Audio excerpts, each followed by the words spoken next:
For today's Tesla Model 3 accessory video, I'm going to showcase this hand-show display. It's a massive display, but the best part is it doesn't block the air vent. It actually captures the air from behind, brings it out to the front, so that way your face could feel the airflow. It's got Apple Carplay. It looks OEM. I'm going to show you how to install it and how it's like. Review it afterwards, and if you do like it, I got the discount code link below. All right, check this out. So I've been messing around with displays for a while now, right? I've done big ones, small ones, medium ones, hidden ones. And in the very end, I just kept the tiny one because simply for the fact that it wasn't blocking the air vent. That was my only reason. So finally, after a year and a half of owning this Tesla Model 3, there's a display that has an airflow right in front of the display. It grabs it from the back and then it funnels it to the front, and then now you got air flowing to your face, which was a big deal, especially during summertime. I need that air blowing to my face so that you could cool off, right? So I do love it. So I actually had it for about a week now. I love the way it looks. I'm going to show you how to install it. It is a little tricky because of the camera and figuring out how to put the wire through the firewall into your car from the front. So I'm going to show you how I did it. And if you guys do like it, discount code link from Handshow. And let's go. First, start by pulling off the two side panels. They just pop off, so use the plastic wedge trim tool to remove them. Pull out this small side panel, pull out the little clip, then pull back the side panel just enough to expose the OBS plug. Plug in the blue OBS and the small white plug in. Attach your display center to the groove. My display is plugged into the 25th pinhole. Bring the wires through the screw in the metal bracket and screw it in. Pop the front. Pull the plastic panel, pull up on this small plastic panel, then unplug the LED clip gently. Then take out the 5 bolt screws holding down the big plastic panel. It's light, so it comes off easily. Tape the camera in place. I just added an extra tape to hold it in place since I didn't want to use the screw that it comes with. There's a tiny gap between the plastic and the car metal part that gives you just enough space to push the wire through. Other videos have said to push the wire into this rubber firewall and cut out a tiny hole.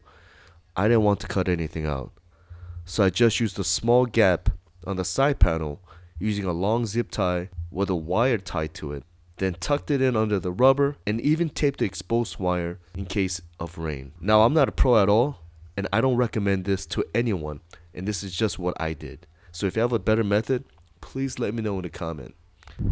I actually really like this monitor. It's really big. It's right in front of your face, so that way if you actually need to see how fast you're going or any of these other information that you need that's usually in the instrument cluster in a regular car, then you have it right over here.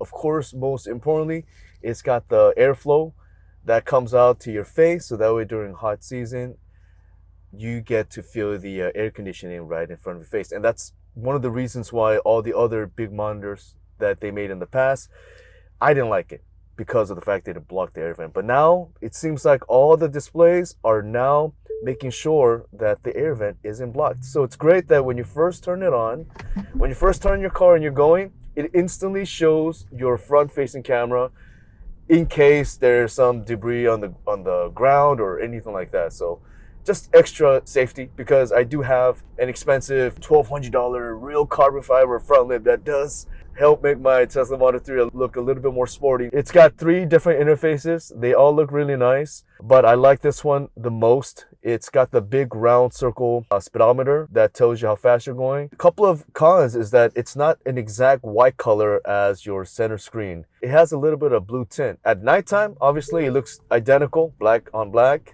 But during the day, you could really see the difference in color. Physically, it looks exactly like your big monitor. It's got that gray bevel on the end. It feels like the same kind of texture. It looks OEM, looks like Tesla's the one that made it. Even the graphic and the font that they use look identical. Like the font of the mouse per hour is the same as the font up here on the big screen. So that's really nice. So you do get a lot of options. You get Apple CarPlay. You hook up your phone to the Apple CarPlay.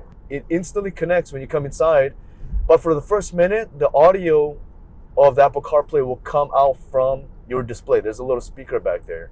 But after a minute or so, your car catches on and then the audio will then come out from your big screen. I like having this display in the middle because I do like to use Apple Maps. I do like to use Waze. You get that map right in front of your face, just like how I'm doing. I'm driving and I can just quickly look down just for a second and then I see the map, and it's really great.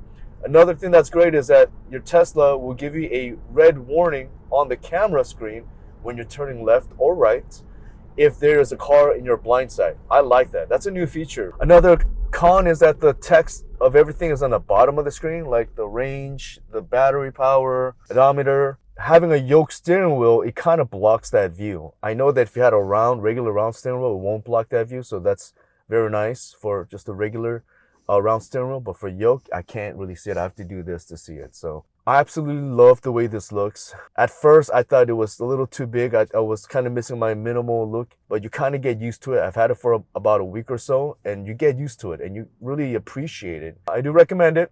I will have the Hand Show discount code link below. And if you do buy it from me, thank you so very much for your support. Please leave a comment. Just say what's up. It'll help me out with the algorithm for sure, as I desperately need it. Anyways, I will see you next time.